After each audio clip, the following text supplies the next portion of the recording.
life, and that's true also of a huge tracts of our own dear planet, which we happen to know, whatever argument we take about it.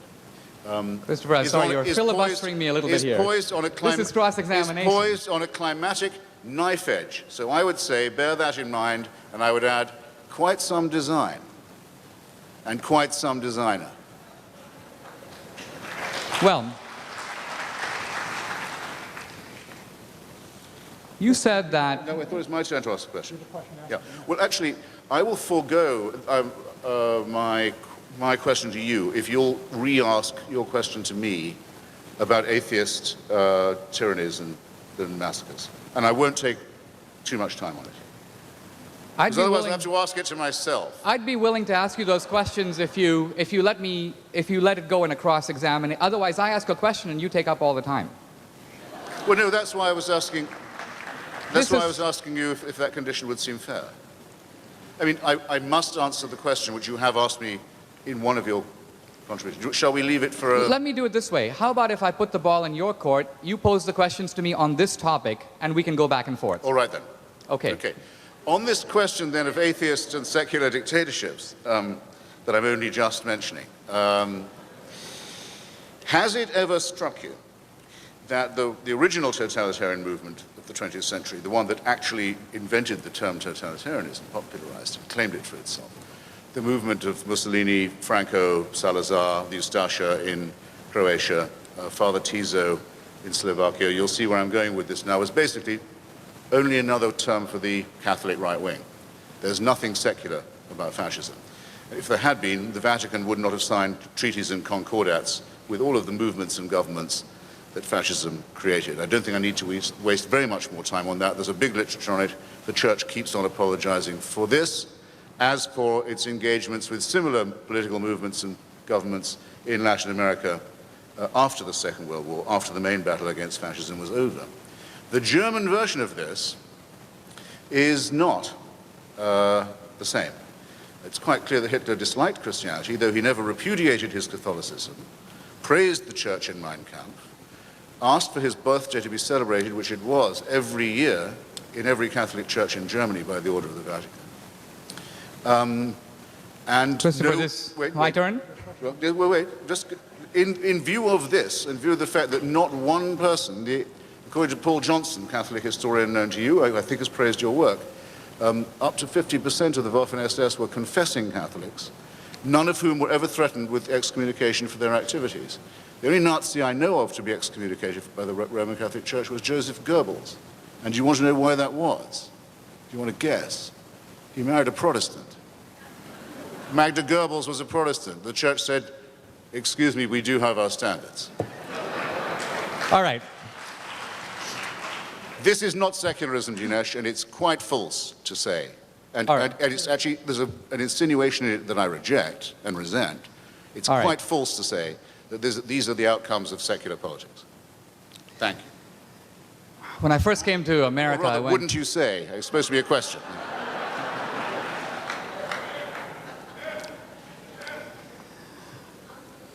You notice that in his statement, Christopher Hitchens zoomed in on one issue, Hitler and the Nazis, leaving untouched, indeed unmentioned, the scourges of communism. He didn't not only mention, hold on, don't jump in, it's my time. This is the atheist conception of fairness. We hog the public square completely to ourselves and drive all the religions out. Look.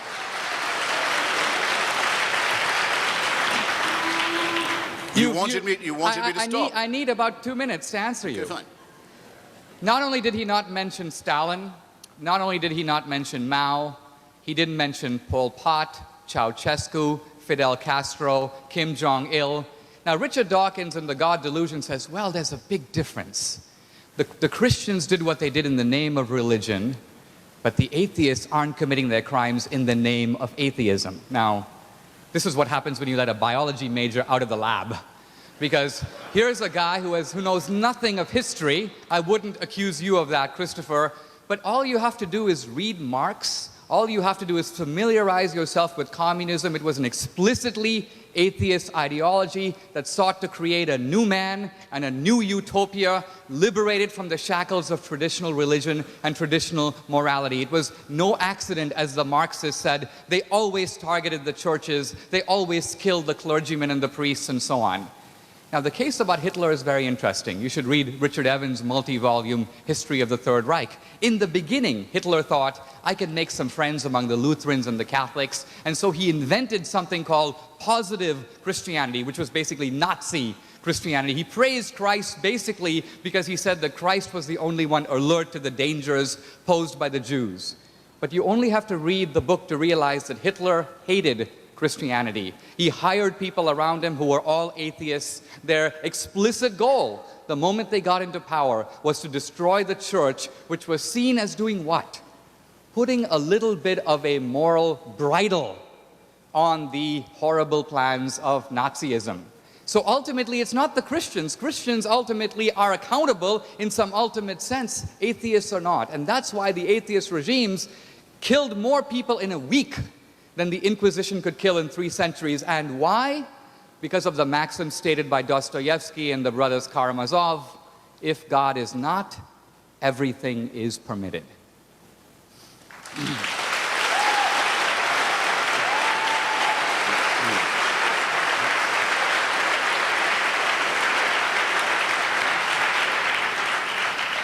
Again, Dinesh, I'm sorry, a slightly low blow. You said, look, when are you going to get through with your question? So I politely stopped. And then you said, look at all the things you didn't mention in it, which I was just coming to. Now, by the way, I can prove that to anyone, and I'm a little sorry to have to point out to you, because you have the proof in your hands. There's a whole chapter of my book on this subject that deals with Stalin and the rest of them. And you know that's true, even if the audience don't. Well, may I answer? This is not a question I'm going to duck. To the contrary, it's one I've insisted on taking up. Would that not be, I appeal to the fairness of the audience, is that not what I've been doing for the last 15 minutes? So don't accuse me of running for a question I'm trying to confront. Now, take Russia in 1917, which I think you want me to do. Is it not the case that for centuries, hundreds and hundreds of years, millions and millions of Russians have been told that the head of the state is something more than human? Not quite divine, but a little more than human. The head of the church, the Tsar, the little father of his people, and that from him all blessings come. And under this benign Christian rule, serfdom, the publication and circulation of the protocols of the Elders of Zion, the original fabrication of anti-Semitism, many other similar delights are born.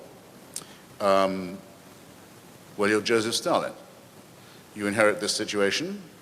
You shouldn't be in the dictatorship business, I submit, wouldn't you agree, if you can't take advantage of a huge reservoir of credulity and servility like that. It's ready-made for you. You can say, well, let's have a heresy hunt, and there'll be heretics, all right, and you have a show trial. An inquisition. You can say, let's have miracles. We'll claim we're responsible for miracles. Lysenko's biology purports to produce miraculous new harvests.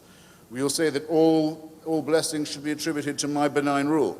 Everyone should thank me all the time and fear the permanent workings of the evil one against the happy state that we're trying to create. This is a simulacrum, very recognizable, of the relationship between Christian orthodoxy, feudalism, serfdom, and anti-Semitism.